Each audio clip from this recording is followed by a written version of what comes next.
Okay, so today, with all of the episodes of Miraculous Ladybug, I'm gonna go over my favorite villains and my favorite villain motivations. The first villain on this list is Mr. Pigeon, a very interesting character with unique abilities, the power to summon pigeons to fight for him in the form of Green Lantern-style constructs. Almost like a Green Lantern or a Magneto, only with pigeons.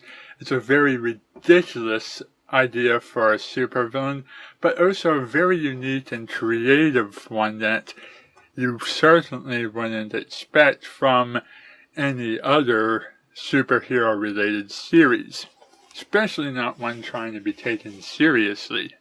Timebreaker is the next villain on the list who I enjoyed. Someone who has the ability to rob people of their time while Timebreaker herself gains the speed that she took from the people that she froze in time, and eventually gain enough speed that she can go back in time. This is actually an episode of Ladybug where Ladybug did some time traveling to fix a mistake, and there were two of her in the same place at the same time.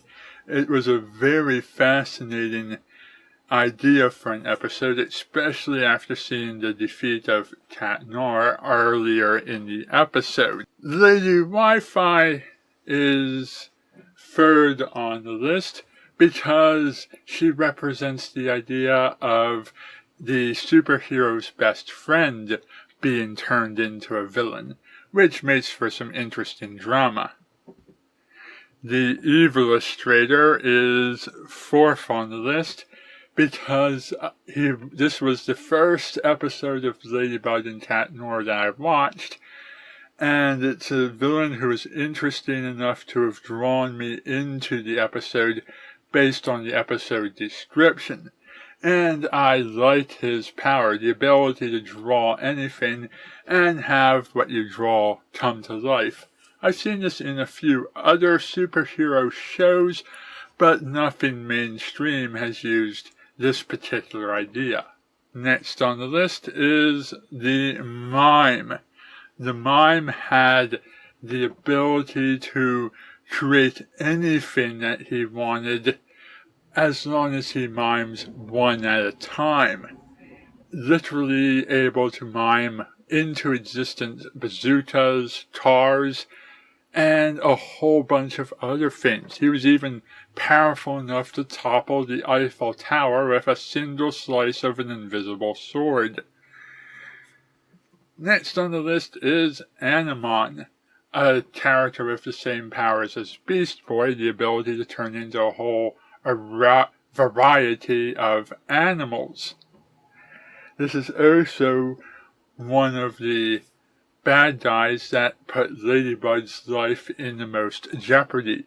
She actually had to jump inside of the mouth of a T-Rex to stop Animon, and created some dramatic tension when Cat Noir, as well as the audience, thought she might have been killed off when the T-Rex closed its mouth briefly. Next on the list is the Tar villain. The character of Jagged Stone is a fun background character, just the way he is. He's an even more fun villain. He wasn't very threatening, but he did have a dragon, and it was the first time we saw two people get akumatized instead of just one. And, anytime you bring a dragon to the fight, that's pretty cool. Next on the list is Kung Food. This character was able to amass himself a small army of servants, and was also a family member of Ladybug, and it made the fight more personal. Next on the list is Gamer. just for the insane number of pop cultural references that the episode made to video games like Street Fighter and Star Fox and so forth. Plus, the design of the villain has a very Xbox look, which is kind of nifty. And now we're getting into the really good ones, the top 4 villains. Puppeteer. Traumatizing a 5-year-old is probably the most evil Hawkmoth has ever been. I mean, attacking a young child on a show for just throwing a temper tantrum is pretty low. And Puppeteer was able to stick Ladybug in a 5-on-1 fight between herself, Cat Noir, who was being controlled, and several re-traumatized villains, showing that Ladybug's Rogues Gallery can actually come back and become evil again under certain circumstances. It was actually kind of epic to see all of these different villains and Ladybug fighting each other at the same time. The fight came down to a climatic seconds away from Ladybug losing. She had a nice fourth wall break when she whistled her own theme song, and it was hilarious seeing all of these villains talking in a 5-year-old speech pattern. Next is Pixelator, the character who had the ability to trap anyone inside of a photograph. This is the first villain who actually successfully paralyzed Ladybug, pixelating one of her arms and one of her legs so she couldn't use her weapon or run away from danger. She had to completely rely on others to help her out of the situation. Next is Simon Says, the guy who had the ability to command anyone to do anything that he told them to. And he had such a large number of playing cards that it was very hard to find where his Akuma was, too. He also successfully brainwashed Adrian's father, who myself and many other fans suspect is secretly Hawkmoth. And this leads to Adrian's father becoming fascinated by Ladybug and Cat Noir's Miraculouses and trying to take them from them. Then we have Vulpina, an interesting name for a character who's basically a fox. And like foxes of Japanese legend, this fox's gimmick was illusions. Vulpina plays into the series similar to Mysterio in Spider-Man, a character who does stuff and you never know whether you're facing illusions or facing honest danger.